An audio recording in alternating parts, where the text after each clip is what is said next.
Et bonjour, c'est Nicolas de Immobilier Compagnie, bienvenue dans cette nouvelle émission. Et cette émission, ça n'est ni plus ni moins que un remember. Alors ça se dit pas comme ça, je vais la dire autrement. On est finalement dans un back to the past. On va voir la suite d'un investissement qui a été fait, que j'ai analysé, que je me rappelle très bien. Et d'ailleurs, on va revivre ensemble les parties, les étapes de cet investissement. Je me souviens même ce que j'ai dit sur certains éléments de cette analyse. Incroyable. Ça me revient pendant que je suis en train de te parler parce qu'en fait, j'ai vu quelques images. Donc, je vais pouvoir te donner du contexte. Et ce qui m'intéresse surtout, c'est qu'est-ce qu'il est devenu en fait. Qu'est devenu cet entrepreneur. Donc bon, bref, je ne vais pas faire durer plus le suspense. Ça ne va pas être une très longue émission parce qu'elle est relativement courte. Je veux dire, la matière que j'ai de travail est assez courte, mais pour autant, on va quand même l'analyser. Et avant, comme d'habitude, je vais te rappeler l'usage. Tout d'abord, prends le téléphone d'un ami, abonne-le sauvagement à l'émission ou alors tu me laisses des étoiles et un commentaire là où tu m'écoutes parce que c'est encore ce qui m'aide le mieux. Sinon, tu vas sur immobiliercompagnie.com, dans l'onglet livres, il y a mes livres. Dans l'onglet formations, il n'y a pas mes formations, pas pour l'instant, mais elles vont revenir. Et sinon, dans l'onglet coaching, tu cliques et tu réserves un appel et on travaille ensemble sur le sujet de ton choix. Je ne suis pas inquiet, tu sauras faire, on pourra travailler ensemble. Enfin, il te reste Amazon où tu peux récupérer aussi mes livres en tapant riche. Tu as mon livre qui apparaît en première page, Devenir riche sans argent. Et en tapant crise financière, tu as mon autre livre qui apparaît, Survivre à une crise financière. Je ne suis pas très inquiet, tu vas trouver. Sans plus de transition, on va attaquer l'émission, on va écouter le récap pour qu'on se recontextualise finalement la startup qui a été présentée, ce qui s'est passé au préalable, pour enfin revenir au présent et voir comment s'est développée sa société. Sans plus d'attente, parce que là je ne vais pas refaire une transition, Patrick Magnéto. Bon bref, on y va. Je m'appelle Lilian Delaveau, j'ai 26 ans, j'habite à Rennes mais je suis né dans le Loiret et je suis entrepreneur depuis maintenant 4 ans. Ah non, ça c'était moi il y a 1 an. Je venais sur le plateau de Qui veut être mon associé pour présenter mon projet Requiem Code. Mais depuis, pour moi, tout a changé. Déjà, j'ai plus la même coupe, j'ai perdu 10 kilos, j'ai oublié les lunettes et la veste. Mais surtout, c'est mon projet qui a changé et ça a pris une envergure qu'on ne pouvait pas imaginer. Avant de découvrir le nouveau projet de Lilian, replongeons-nous dans sa présentation de l'année dernière face aux 5 investisseurs. Avant d'attaquer, je vais prendre quelques minutes pour parler d'un sujet surprenant dans cette émission, mais une transformation physique, ça n'est pas anodin. Pour le coup, je dois le reconnaître, il a vraiment complètement changé son look, ça n'est plus la même personne. Alors c'est assez amusant je trouve, parce qu'en parallèle, le projet de sa société a lui aussi évolué. J'ai fait bien évidemment quelques recherches, mais au moment où je te parle, je vais me réserver le droit de ne rien te dire pour voir un peu comment s'oriente l'émission. Et à ce moment-là, je te donnerai, en fonction de ce que je vais avoir comme matière, soit des informations complémentaires, soit j'étayerai simplement ce qui sera dit dans cette partie de Remember. Le point positif, c'est qu'on est face à une société qui a réellement été financée par l'émission. Bon, moi, ça, je trouve ça extrêmement positif parce que ça change un peu de d'habitude où j'ai tendance un petit peu, je le reconnais bien volontiers, à pester parce qu'il me manque des informations pour pouvoir expliquer le comment du pourquoi l'entreprise n'a pas été financée. Donc là, on est arrivé à terme et on pourra, et on va, en tout cas, d'une manière ou d'une autre, tu vas pouvoir apprécier le travail qui est réalisé par les investisseurs dans l'émission Qui veut être mon associé. Et c'est vrai que je pense personnellement qu'on peut le constater avec sa métamorphose physique, que la métamorphose est totale, qu'elle est réussie, qu'on est face à un virage qui a pour moi du sens, et on est sur une émission qui avait mis mal à l'aise en son temps, et je pense qu'on va pouvoir le revoir, mais qui pour moi continue d'avoir, de mon opinion, un intérêt, qui a un sens et qui est en tout cas peut-être dérangeante parce que c'est pas habituel, mais je suis certain que quand on est confronté au décès, les choses évoluent et on n'a pas les mêmes réflexions vis-à-vis de tout ça. Donc on va pouvoir en reparler. Donc rapidement, je vais quand même pas te pitcher son idée, mais voilà, en gros, c'était quelqu'un qui permettait avec un téléphone portable, quand tu es dans un cimetière, d'avoir des images au travers d'un QR code qui arrive dans ton téléphone. Il y a eu un changement total de stratégie d'entreprise. En tout cas, moi, ce qui m'interpelle, ce qui me touche dans ce projet-là, c'est qu'il a eu une évolution totale, une refonte complète du site plus axé à mon sens sur tout ce qui va encadrer le décès. Et je trouve que pour le coup, l'émission, elle aura complètement joué son rôle, même au-delà de ce qu'on peut imaginer. Et ça me fait du bien, pour une fois, de faire une émission qui va te montrer l'évolution. Mais avant, je vais faire comme eux. On va écouter le pitch pour se remettre dans l'ambiance. Et je réinsiste une deuxième fois, mais je dois encore te le dire. Se transformer physiquement, évoluer même physiquement, ça a un impact dans ta vie. Et parfois, quand on est perdu, eh bien, c'est bête ce que je vais te dire, mais range ton bureau, range ta chambre, change d'idée, réfléchis différemment, transforme des choses. Utilise d'autres outils, initie du changement dans ta vie et c'est ce changement, ce renouveau qui peut te permettre de trouver le nouvel axe que tu as perdu. Parce que parfois on est perdu, on se pose des questions, on ne sait pas très bien ce qu'on doit faire et c'est ce changement qui va permettre d'arriver au résultat que l'on convoite. Allez Patrick, envoie la suite. Une présentation qui n'avait laissé personne de marbre. Bonjour. Bonjour. Bonjour. Ça peut être surprenant, comme c'est non. Non, tu peux, à peine. J'ai créé Requiem Code, le premier service qui permet de créer des hommages en réalité augmentée pour nos défunts. Pour ça, il faut un petit code, un peu comme celui-là, et un téléphone avec notre application pour scanner le D-code. Je vais vous montrer. C'est une vraie cliente ou... C'est une actrice pour des raisons de...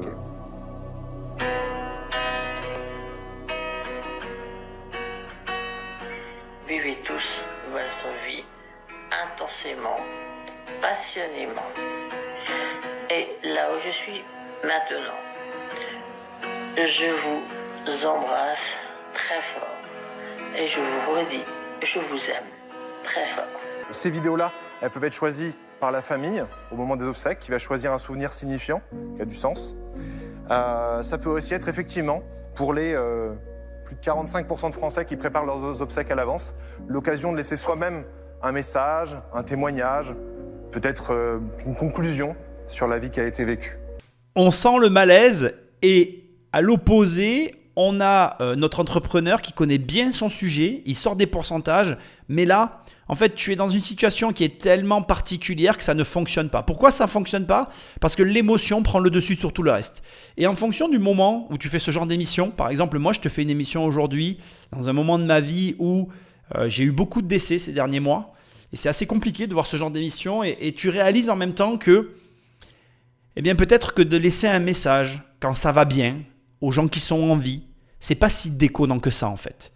Et peut-être aussi que on a tous un avis sur ces sujets-là dont on ne parle jamais. La mort, on n'en parle jamais assez en fait. On ne parle jamais de ces éléments-là, de peut-être choses plus personnelles, de conseils qu'on a envie de donner. Parce que on se dit, c'est pas le moment, on le dira plus tard. Même on se dit des fois même pas qu'on devrait le dire. Tu vois, des fois on aurait des choses à transmettre et on les transmet pas.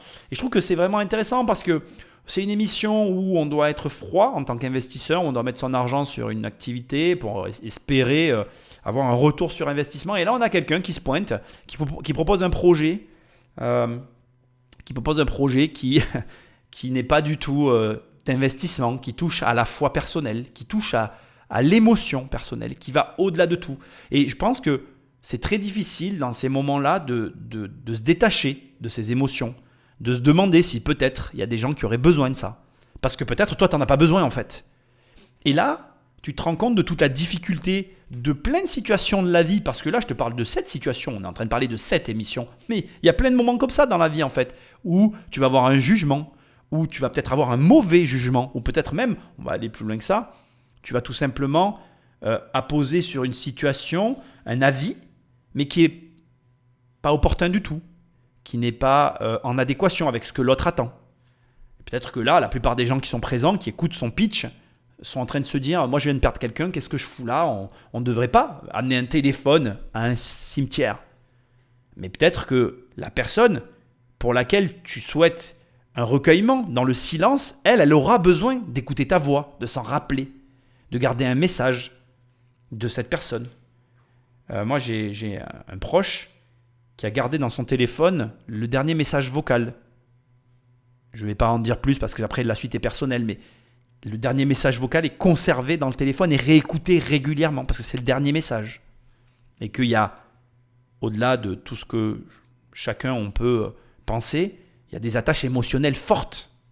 Et qui est en mesure de juger, alors c'est peut-être pas le bon terme, mais de dire ce qui doit être fait dans ces circonstances. Même pas le défunt. Parce que moi, longtemps après, en réfléchissant à la mort, j'ai réalisé que les gens qui préparaient leur enterrement le font de façon égoïste, sans même se soucier de ce dont a besoin les gens qui les enterrent. Moi, j'en suis arrivé à une réflexion personnelle où je préférais finalement le temps où on s'occupait d'enterrer nos morts. Parce que finalement, la personne qui meurt n'a pas à porter le poids de la disparition. Et si aujourd'hui, comme il le dit, 45% des gens s'occupent de leur enterrement, ils s'en occupent en tout égoïsme et sans se soucier de ce dont ont besoin les gens de l'autre côté qui seront encore en vie et qui devront vivre avec ce deuil. Alors, j'ai pas de jugement, je ne suis pas en train de dire il faut faire comme si, je mens pas. Alors vraiment, franchement, je me passerais bien d'avoir un jugement sur ces questions-là. Mais par contre, je note le malaise alors que je pense que ce malaise est dû à un avis personnel qui malheureusement n'a pas sa place dans ce genre de moment. Mais bon, bref, on va voir la suite qui est tout autant intéressante, mais je voulais déjà intervenir à ce niveau-là. Alors, je vous propose de rejoindre l'aventure pour 40 000 € à hauteur de 10% du capital social. Après avoir longuement défendu ses chiffres et sa philosophie, les investisseurs s'étaient positionnés sans laisser la moindre chance au projet de Lilian. Moi, j'ai beaucoup de mal avec le sujet. Et là, je trouve que ton projet, c'est la négation même de finalement ce qu'il y a de plus important au moment où tu vas aller enterrer quelqu'un. Mais donc, je vais passer, comme tu le comprends, je suis totalement en opposition avec le projet. Je pense que vous tenez quelque chose qui est intéressant, y compris au niveau philosophique et sociétal. Mais je ne suis pas sûre que vous l'ayez abordé de la bonne manière. Donc c'est la raison pour laquelle je passerai. Est-ce qu'il faut vraiment partir dans cet univers-là, dans un endroit où normalement il y a du silence, il y a de la paix, il y a des souvenirs qu'on va devoir aller chercher. Et c'est ça le recueillement et c'est aussi ça le deuil. Moi je ne suis pas sûr du tout, ça me dépasse un petit peu. Donc pour ces raisons-là, je vais devoir passer. Face aux investisseurs sur le plateau, j'ai vécu un vrai moment de solitude parce que je sentais qu'ils étaient extrêmement réfractaires à l'idée, au point où je me suis dit mais personne ne va me suivre. Et d'ailleurs, tu sens l'émotion dans chaque investisseur qui parle, que ce soit Jean-Pierre, Delphine, Marc Simoncini. Je te garde les deux derniers pour la fin parce que bien évidemment, tu le sais, tu t'en rappelles peut-être, il y a un dénouement heureux, si tant est que je puisse employer ces termes, dans une émission qui parle de la vie après la mort, enfin plutôt des traces de la vie après la mort. Enfin, bon, bref, je ne sais pas comment je dois dire ça. Excuse-moi, c'est pas drôle. Donc, voilà, on sent dans leurs paroles une émotion, mais parce que là, on outrepasse toutes les limites du raisonnable. C'est-à-dire que tu es vraiment dans quelque chose qui est extrêmement personnel. Extrêmement personnel. En fait, je vais en profiter pour faire un parallèle, peut-être hasardeux au départ, mais essaye d'écouter et j'espère que tu comprendras le message que j'essaye de te faire passer. En réalité, c'est exactement comme la perte d'argent en fait. Tant que tu n'as pas vraiment perdu de l'argent, que tu ne t'es pas vraiment confronté à de gros problèmes auxquels tu dois faire face et pour lesquels tu vas devoir trouver des solutions, sinon tu tombes au fond du précipice, sinon c'est la fin, sinon, t'as compris, c'est grave. Voilà. Mais tant que tu ne l'as pas vécu, tu ne peux pas te rendre compte à quel point déjà ces moments-là sont puissants dans ta vie et tu ne peux pas non plus te rendre compte des ressources, de ta capacité à aller chercher ces fameuses solutions qui te semblent insurmontables quand quelqu'un te les raconte. Et ça va plus loin que ça parce que même quand quelqu'un te le raconte, il te manque l'émotion, il te manque la difficulté, il te manque les nuits à pas dormir, il te manque la fatigue, il te manque finalement ce moment de vie qui cristallise la fameuse difficulté et qui fait que tu es obligé de te dépasser pour aller trouver cette fameuse solution. Et justement, en parlant de la mort, qui met les gens mal à l'aise, parce que ce n'est pas des sujets qui sont extrêmement abordés, ce n'est pas des discussions que l'on a régulièrement avec nos proches, même, je vais aller au-delà de ça, je pense qu'il y a autour de la mort et de tout ce qui va se passer après la mort, après la disparition de l'être aimé, il y a toute une zone d'ombre et de tabou qui n'est jamais abordée par aucune des familles, notamment quand on voit les déchirures qu'il peut y avoir autour de l'argent, etc. On comprend bien qu'il y a une problématique réelle autour de tout ça. Et la réalité, ce que j'essaye de te dire ici, c'est que tu ne peux pas comprendre finalement une situation que tu n'as pas vécue. Or, c'est difficile, je pense, pour les 3 investisseurs de comprendre la position de ce jeune entrepreneur parce que ce ne sont pas les mêmes générations. Et on touche à quelque chose de tellement personnel, de tellement singulier, mais aussi qui est tellement lié à ta construction de vie que en fait, je pense qu'il y a une connexion qui ne se fait pas parce qu'il y a un trop grand fossé de génération. Pourtant, et je veux le dire maintenant, c'est quand il y a des incompréhensions, c'est quand il y a des difficultés, c'est quand ça devient difficile qu'il y a un intérêt. Je veux que tu l'entendes. Je veux que tu l'entendes, c'est important parce que dans ta vie, tu vas avoir de la résistance, tu vas avoir des complications, tu vas avoir des moments où tu ne sauras pas quelle est la bonne solution et tu vas être coincé, tu vas croire que tu vas faire faillite, enfin j'en sais rien, mais tu vas avoir de graves problèmes. Et si tu arrives à trouver la solution, si tu arrives à t'en sortir, si tu tiens bon, si tu fais face, c'est là qui va se présenter devant toi une opportunité, une solution à laquelle tu ne t'attendais pas et qui va te faire passer le cap. Donc, le message que je veux te faire passer, il est important. Il est que c'est toujours possible et il est que aussi, même quand ça devient très difficile, il ne faut pas s'obstiner, mais il faut s'accrocher en écoutant les remarques et en essayant bien évidemment de s'améliorer, de réorienter, d'ajuster pour trouver la bonne solution. Et tu vas voir, il va la trouver, pas tout de suite, mais il va la trouver, sa solution. Il n'y a pas vraiment d'exécution, il y a une vague recherche, peut-être que vous voyez des gens intéressés, mais tout est à faire, tout est à démontrer. Et donc, principalement pour cette raison, sans juger du reste, je vais passer. Lilian, je l'avais trouvé bon parce qu'il y avait vraiment 4 investisseurs qui le défonçaient, qui étaient contre son idée, qui expliquaient pourquoi ça ne marcherait jamais. Et il m'a impressionné parce qu'il est resté calme et c'est pas facile de défendre ses idées. On est toujours passionné par ce qu'on fait, on a une vision et quand les autres ne la comprennent pas, c'est toujours frustrant. Je suis étonné qu'il y ait eu autant d'ethnocentrisme de la part de mes amis du jury qui parlent de leur avis, de leur philosophie, de ce qu'ils pensent. Parce que selon moi, un investisseur ne doit pas penser à ce qu'il a envie de faire, mais est-ce que cette solution peut apporter quelque chose au reste du monde? Clairement, il y a un combat entre 2 mondes, les anciens et la jeunesse. Les anciens vont pas forcément comprendre pourquoi se mettre en avant, pourquoi avoir son iPhone à la main, mais les jeunes ne sont pas faits pareil. Ils ont été élevés avec des équipements digitaux, ils ont été élevés en se mettant en scène. Donc je trouve ça hyper cohérent et assez logique de finir comme on a commencé. Nous, les ethnocentrés, on te dit ça n'a rien à voir. Et je trouve que si tu veux, on a le droit d'avoir un rapport effectivement donc à la mort qui n'est pas le tien. Tu vois, c'est-à-dire que exactement. Toi, si on n'est pas dans la communauté, on n'est pas dans le why, on n'est pas joyeux, etc., alors c'est qu'on est un ringard. Enfin, infiniment. Je veux dire que moi, c'est pas du tout comme ça que je prends le sujet. Il y a des vrais gens qui vont dans des cimetières. Et moi, je les vois. J'ai croisé peu de gens qui étaient sur TikTok, mais ça viendra sûrement. Sauf que ces gens-là, effectivement, ils y vont pas. Donc la réalité, c'est que toi, en fait, tu vois tout par le biais du marketing. T'as le droit. Non. Mais encore une fois, mais ne pense pas que parce que t'as réussi à un truc avec tes poudres, t'as un avis universel et absolu sur tout. J'ai quand même envie d'essayer de t'aider, mais c'est vrai que ça va être dur à démocratiser. Ça va être très risqué. L'axe est à travailler, à mon avis, il faut que tu revoies toute ta plateforme. Et j'ai envie de te faire une proposition, mais qui va être différente de ce que tu nous as offert au début. Parce qu'il y a énormément de risques. Je peux te donner les 40 000 €, mais avec 25% du capital. J'ai juste envie de dire oui. Bravo. Pour 25%, je suis vraiment ravi de te conter mon aventure. Bravo, franchement, beau deal. Bien joué, bravo. On va le faire. Yes. Quand Anthony il me fait une offre où il demande un pourcentage plus élevé de la boîte, j'accepte quand même parce qu'à ce moment-là, ce qu'il me faut, c'est pas un investisseur avec lequel je vais négocier, c'est un associé avec lequel bosser.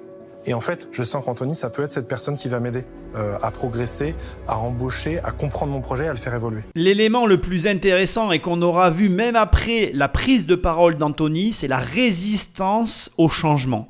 Et tu la vois personnifiée par Jean-Pierre qui, comme l'a très justement dit Anthony, il a très bien utilisé le bon terme, c'est de l'ethnocentrisme. Ça veut dire qu'en fait, tu prends ta propre référence, tu prends ta vision du monde comme étant la référence. Et en fait, Anthony a proposé une autre référence. Franchement, il a employé les bons mots. Et c'est marrant de voir que Jean-Pierre l'a mal pris.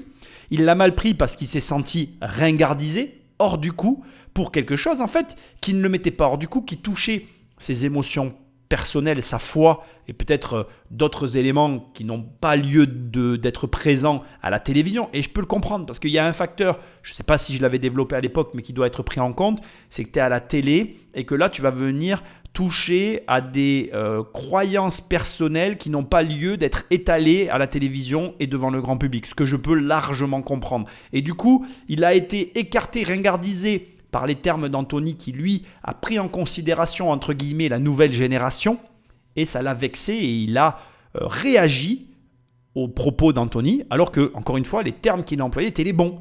Jean-Pierre, Marc Simoncini, Delphine ont fait de leur observation, de leur modèle ethnique, la référence en disant non, ça ne peut pas marcher, les gens ne sont pas prêts à ça. Mais en fait, ce que tu observes n'est pas la réalité. Et très souvent, beaucoup d'entrepreneurs font cette erreur. Et comme l'a compris Anthony, et c'est un peu le message que j'essaye de te faire passer dans cette émission, s'il y a de la résistance, si c'est compliqué mais que tu es sûr qu'il y a un marché, et il y a un marché, je suis obligé de te le dire, mais ne t'en déplaise, ce n'est pas un marché dont on parle souvent, ce n'est pas un marché qui est mis sur la table, mais tout le monde meurt. Donc de toute façon, ces gens-là aussi ont des besoins et ce n'est pas à quelqu'un de définir les besoins d'une clientèle. Si le service est créé, peut-être qu'il sera sélectionné par des clients lors d'un enterrement. Donc, toi, ton travail, ça n'est pas d'amener un jugement ou de faire de l'ethnocentrisme. Toi, ton travail, c'est juste de faire en sorte que ce service soit correctement délivré pour ceux qui veulent y souscrire. Et je pense qu'Anthony a très bien joué en mettant ses pions de cette manière. Alors note quand même pour la petite anecdote, c'est que la négociation a très très bien été menée par Anthony. Elle était clairement à son avantage puisque après cette vague de noms, en fait il n'avait même pas besoin de négocier puisqu'il était devenu le seul et unique choix possible pour l'entrepreneur. Et on notera aussi d'ailleurs la vitesse de réaction malgré la contre-offre, oui, parce que c'était une contre-offre faite par Anthony qui n'était clairement pas à son avantage. Et encore que, il a obtenu l'argent demandé. Par contre, il n'a pas eu le nombre de parts qu'il désirait conserver. Mais comme je fais que te le répéter, comme les parts, ça n'est pas grave finalement. Et comme il l'a très justement dit, il valait mieux avoir un associé et l'argent que les parts à tout prix. Et en tout cas, de mon point de vue, c'était vraiment la bonne chose à faire. Maintenant, on va voir les changements qui ont été initiés par cette association et je suis très heureux de pouvoir les constater avec toi. Je ne les ai pas encore vus, mais je vais les voir avec toi. Après ce deal, Lilian et Anthony se sont rapidement remis au travail et ils ont totalement repensé le projet. Requiem Code est alors devenu Life. Tiens, regarde. Donc on a complètement retravaillé évidemment la charte graphique pour rester dans l'énergie qu'on a envie de déployer avec Life. Et surtout, l'idée c'est de dire non, le funéraire n'est pas mort, tu vois. Juste après le tournage, on a commencé à travailler ensemble avec Anthony pour essayer de recréer un peu le projet en lui donnant une autre dimension. Et cette dimension, c'était de laisser un peu de côté la notion de souvenir et de plutôt aller se concentrer sur les obsèques que les gens doivent organiser et comment on peut les aider à faire ça. Et c'est de ça en fait qu'est né le projet Life. Concrètement, Life, c'est une plateforme de réservation en ligne d'obsèques. Ça permet à n'importe qui, en quelques minutes, qui vient de vivre un décès, de très vite trouver une pompe funèbre qui va pouvoir réaliser les obsèques et de se concentrer sur ce qui est important, rester avec la famille et commencer à vivre le deuil. Notre ambition, c'est de devenir la plateforme de référence pour l'organisation des obsèques en France. Là, aujourd'hui, on vient d'ouvrir Paris, on vient d'ouvrir Bordeaux et surtout, on vient de signer notre 1000e pompe funèbre dans Life. Magnifique. Fait amusant que je dois absolument te mettre sur la table. En fait, sans le savoir, j'ai été sur cette plateforme. Alors attention, tu vas voir, c'est encore plus drôle que ce que tu imagines l'histoire. Donc, excuse-moi, j'emploie le terme de drôle alors qu'il n'y a rien de drôle parce que bon, tu imagines assez bien que j'ai du coup participé à un enterrement. Enfin, c'est pas le bon terme non plus. Bon, je sais pas comment je dois dire. Donc voilà, je laisserai les choses comme elles sont dans cette émission parce que les mots ne sont jamais les bons quand tu parles d'un décès. Bref. En fait, donc je ne savais pas que Requiem Code s'était transformé en plateforme d'organisation de pompes funèbres. Par contre, figure-toi que donc j'ai reçu un lien il n'y a pas si longtemps pour un décès. Et en fait, la plateforme sur laquelle j'ai été orienté, c'était une plateforme qui a copié le modèle de Life. Et en fait, aujourd'hui, tu as des pompes funèbres qui tout simplement copient le modèle de Life, tellement le modèle est entre guillemets efficace, puisqu'on est sur une application d'organisation d'obsèques. Donc en gros, tu dois en 1, remplir des informations, en 2, choisir l'offre avec laquelle tu veux fonctionner pour les hommages. On parle d'hommages, quand je dis l'offre, c'est les hommages que tu veux qu'ils soient rendus aux défunts par la famille et les proches. Donc en fait, en gros, tout se fait par téléphone. Ensuite, tu finalises, entre guillemets, je ne sais pas quel terme je dois employer, je n'ose pas employer le terme projet. Donc tu finalises finalement l'organisation de tes obsèques. Et après, une fois que c'est tout bon, tu reçois des liens, etc., que tu partages avec ta famille, avec les proches, avec les amis. Et après, chacun peut laisser un mot, peut envoyer des fleurs. Alors, je sais comment ça marche puisque j'ai été sur un concurrent de live. Je ne savais pas, mais tu vois, c'est marrant les choses. Je ne savais pas qu'ils allaient pivoter à ce point-là. Et je ne savais pas qu'ils étaient partis sur ce business model-là. Ils ont délaissé, à mon humble avis, par rapport à ce que je vois, complètement la partie, on va dire, vidéo, image. Ce qui, je suis obligé de te le dire, pour moi, de mon point de vue, est assez dommage parce que... finalement, c'était quand même, je pense, un petit peu nécessaire pour les personnes qui souhaitent avoir une trace de leur défunt. Mais bon, c'est un choix, c'est un pivot, c'est le principe. Donc pivoter, ça veut dire que tu pars dans un axe de société. Donc là, en l'occurrence, avoir des QR codes pour voir les images de gens dans un cimetière. Et finalement, tu restes dans le même domaine, donc les obsèques, mais tu te réorientes dans l'organisation. C'est exactement ça définit parfaitement le terme d'un pivot, si jamais tu te demandes ce que c'est. Et là, pour le coup, je suis quand même un peu déçu d'avoir abandonné cette idée parce que personnellement, je suis très attaché aux images que j'ai de mon enfance, de mes grands-parents, etc. Et je sais que c'est une bonne idée parce que c'est en fait, sur le long terme, d'avoir ces images-là, c'est hyper agréable de pouvoir les regarder. Voilà. Ils ont choisi un modèle gratuit, je tiens à te le préciser, un live c'est gratuit, en tout cas c'est présenté comme ça. Je pense qu'ils prennent un pourcentage sur les différents services qu'ils te proposent derrière. Donc après, je n'ai pas étudié le business model, mais en tout cas, il est toujours en fonctionnement, la société est toujours en activité, elle s'est agrandie puisqu'aujourd'hui elle est déclarée... en tout cas, l'activité se déclare comme avoir entre 6 et 9 salariés. Donc, on n'est pas sur une petite activité. On est sur quelque chose qui s'est développé, qui a grossi. Et ils ont vraiment bien bossé. Et comme ça a été précisé, ils se sont mis à travailler tout de suite après le tournage. Ce qui montre que finalement, ils avaient une vision claire de la direction dans laquelle ils voulaient aller.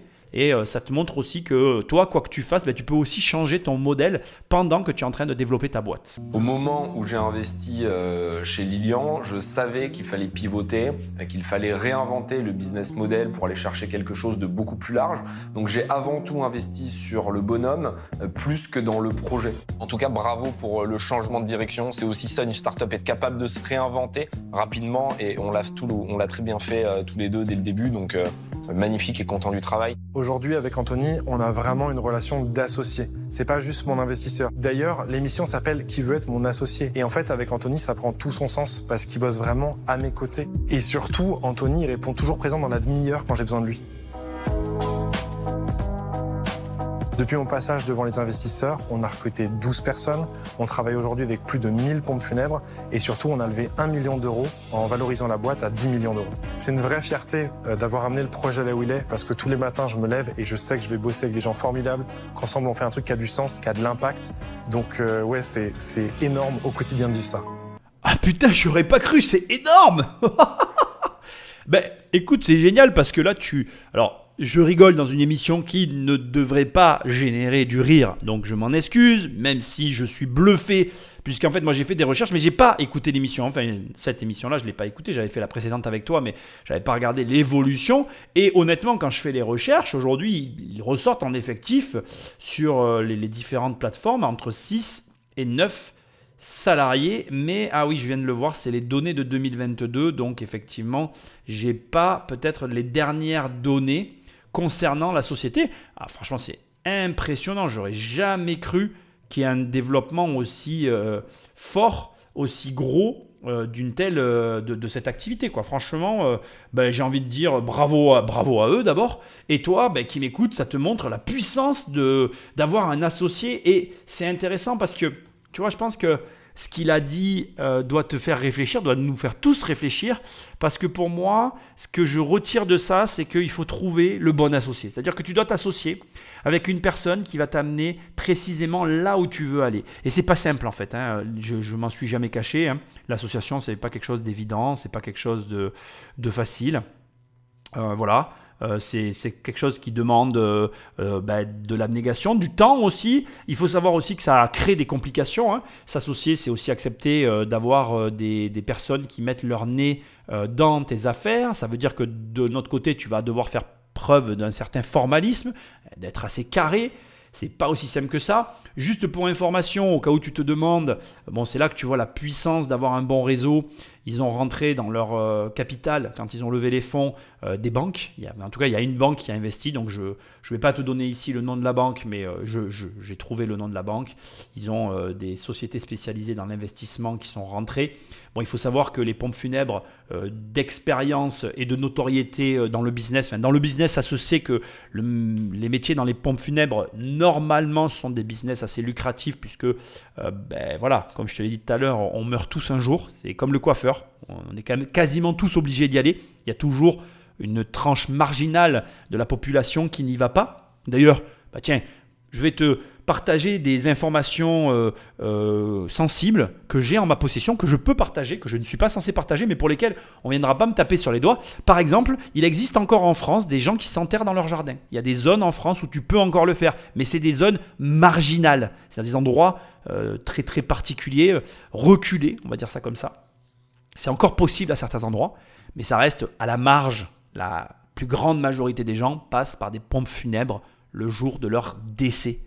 Et donc, quand tu as comme ça un business sur lequel tu peux t'appuyer, où tu sais que ce que tu vends est un service entre guillemets obligatoire, tu es obligé de passer à la caisse. Mourir, c'est le péage obligatoire de la vie. Tu vois, c'est un petit peu comme le fantasme de Warren Buffett qui a toujours dit « Moi, je rêve d'avoir un péage sur le seul pont de la région. » Tu vois, il y a un seul pont dans la région pour traverser. Ben, tu rêves d'avoir ce péage parce que du coup, tu sais que les gens sont obligés de passer. Quand tu comprends cette image, tu comprends comment dans le business, tu es obligé de gagner de l'argent. Et si tu arrives à appliquer au business un modèle sensiblement le même que ce système de péage, tu es sûr de t'en sortir. Alors, c'est pas évident, c'est pas donné à tout le monde, c'est pas facile, c'est pas blablabla. On est d'accord, on s'est compris. Mais la vérité, c'est que si tu arrives à le faire, tu seras serein pour le reste de ta vie. Et je te souhaite d'avoir une longue vie et de ne pas avoir recours à l'application Life. Donc, au cas où tu te demandes, au cas où tu as envie d'aller voir de quoi je parle, ce que c'est devenu, tu tapes Life, comme life-obsec.fr, un nom à la fois anglais et français, qui se veut à l'opposé du service qui est proposé. Et c'est un service gratuit d'organisation des obsèques. Voilà. Donc, je n'ai pas été sponsorisé pour faire cette émission. J'ai pris grand plaisir à la faire parce que pour le coup, on apprécie, et puis alors vraiment, à la mesure de l'impact de l'émission, eh bien finalement, le travail qui a été fait par l'associé qui a été sélectionné. Et là, quand tu te dis que la boîte elle a été valorisée à 10 millions d'euros et qu'il a levé 1 million d'euros sur la boîte et que du coup, il a une équipe de 12 personnes avec lesquelles il travaille, mais moi, je suis impressionné, content pour lui. Il a vécu, comme on l'a vu au début, une métamorphose physique, mais aussi une métamorphose de business. Et c'était ce qu'il lui fallait. Bravo à lui. Et puis, écoute, toi qui m'écoutes, tu sais ce qu'il te reste à faire. Si tu veux te développer, je te propose mes services. Tu vas sur immobiliercompagnie.com. Dans l'onglet livres, il y a mes livres. Dans l'onglet formation, il y a mes formations. Dans l'onglet coaching, tu réserves un appel avec moi. Je ne suis pas inquiet, tu vas trouver. Sinon, tu vas sur Amazon, tu tapes riche. Et tu as mon livre qui apparaît, Devenir riche sans argent. Tu tapes crise financière, tu as mon autre livre qui apparaît, Survivre à une crise financière. Je ne suis pas inquiet, tu vas trouver. Et moi, je te dis à très bientôt dans une prochaine émission. Salut!